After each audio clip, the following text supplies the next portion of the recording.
पिथौरागढ़ से इस वक्त बड़ी खबर सामने आ रही है, जहां पर बादल फटने से 11 लोग लापता हो गए हैं।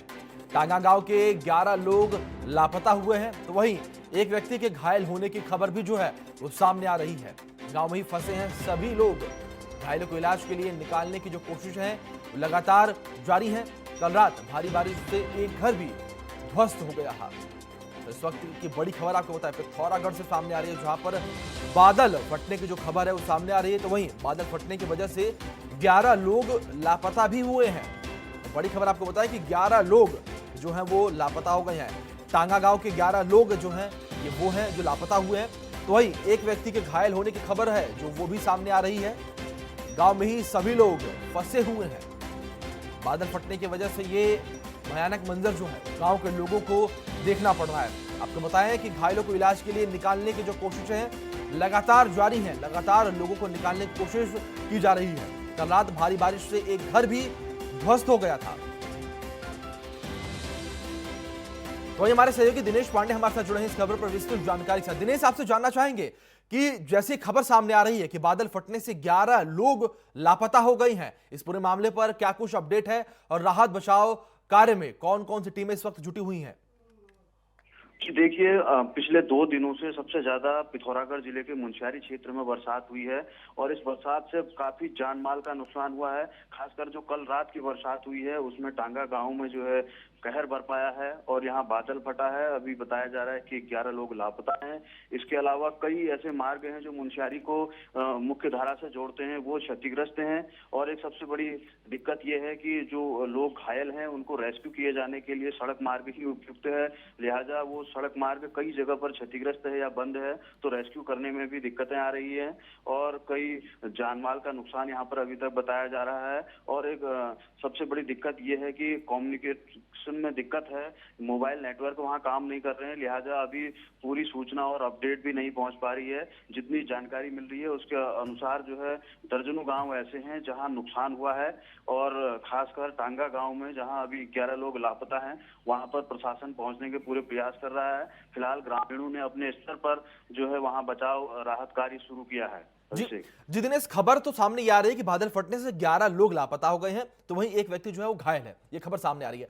पर अगर बात करें वहां जमीनी हकीकत के बारे में, जो स्थानीय लोग हैं उनका क्या कुछ कहना है? उनके हिसाब से कितने लोग घायल हैं, कितने लोग लापता है और कितनी को क्या जानमाल का जो है नुकसान हुआ है? जिस क्षेत्रों में बादल फटा है वहां नेटवर्क की सबसे बड़ी प्रॉब्लम है। हालांकि आसपास के गांव के लोग जो हैं वो जानकारी जुटा कर प्रशासन तक पहुंचा रहे हैं। खासकर वहां कालिका खुमटी मोटर मार्ग जो है वो पूरी तरह से क्षतिग्रस्त हो गया है और इसी मार्ग के जरिए वहाँ रेस्क्यू हो पाना संभव है। और जो स्थानीय ग्रामीण है उनका ये भी कहना है कि वो घायलों को निकाल रहे हैं, लेकिन उनके सामने सबसे बड़ी समस्या ये है कि जब मोटर मार्ग जगह जगह से क्षतिग्रस्त है, पूरी नदियों में तब्दील हो गया है, तो उन घायलों को भी आगे वो कैसे पहुंचाएं। इसके अलावा तमाम कई अन्य दिनेश, आपसे जानना चाहेंगे, आपने जिस प्रकार से कहा कि प्रशासन के जो लोग हैं वो अभी तक गांव नहीं पहुंच पाए हैं। जी देखिए, बिल्कुल देर रात को ही बादल फटा है। उसके बाद कम्युनिकेशन सबसे बड़ी चीज है कि संपर्क हो पाना, वो सबसे बड़ी दिक्कत आई है। जिसके बाद अभी जो धारचूला के विधायक हैं हरीश धामी, उन्होंने जिलाधिकारी को इस पर सारी वार्ता से सारे जो प्रभावित क्षेत्र है उनको अवगत कराया है और तत्काल मदद की गुहार लगाई है। और साथ ही स्थानीय लोगों ने भी जो NDRF SDRF के जो वहाँ क्षेत्रीय बचाव दल है उनको भी सूचना दी है। लेकिन सबसे बड़ी दिक्कत यही है कि जो सड़कें जो बाधित हैं और तमाम सड़कें तो बाधित हैं। जी दिनेश, सड़कें तो बाधित हैं, तो क्या हवाई यात्रा के जरिए, हेलीकॉप्टर के जरिए रेस्क्यू नहीं किया जा सकता? प्रशासन किस बात का इंतजार अभी तक कर रहा है? क्या प्रशासन और जो है जानमाल जो है उसका नुकसान होने के बाद वहां पहुंचेगा? जी देखिए, ये सब चीजें मौसम पर निर्भर करती हैं, लेकिन जो अभी मौसम है वो लगातार वहाँ बरसात जारी है। लोग जो है सभी नदियों के जलस्तर लगभग खतरे के निशान से ऊपर हैं। लोगों में दहशत है और पूरा जो मुनस्यारी क्षेत्र है, धारचूला क्षेत्र है, उसका जो है संपर्क जिला मुख्यालय से भी कटा है। जगह जगह मार्ग अवरुद्ध हैं और कई मवेशी, कई जानमाल के नुकसान की यह खबर आ रही है।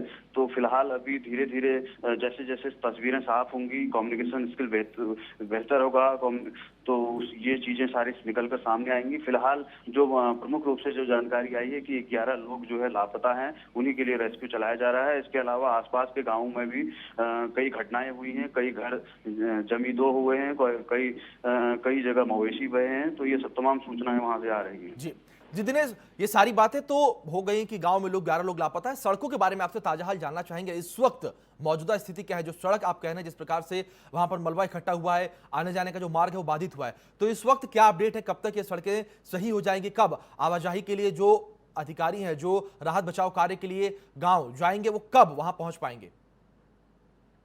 बचाव राहत दल को हर हाल में वहां गांव में पहुंचना होगा, उसके लिए उन्होंने प्रयास शुरू कर दिए हैं। लेकिन खासकर जो मुनस्यारी सड़क है जो मुख्य जिला मुख्यालय से जोड़ती है, वो कई जगह क्षतिग्रस्त बताई जा रही है। इसके अलावा कालिका खुम्पी रोड जो है कई जगह से 100 मीटर तक नदी में समा गई है। और इसके अलावा जो वहाँ घोचिया बैंड और ब्लॉक है वो भी जो है जगह जगह से क्षतिग्रस्त है। और तमाम जो रास्ते हैं जो जिला मुख्यालय से जोड़ते हैं या फिर आंतरिक मार्गों को जोड़ते हैं, वो भी लैंडस्लाइड की वजह से बंद हैं। तो लिहाजा जो रेस्क्यू ऑपरेशन है उसको चलाने में जाहिर सी बात है दिक्कत आएगी।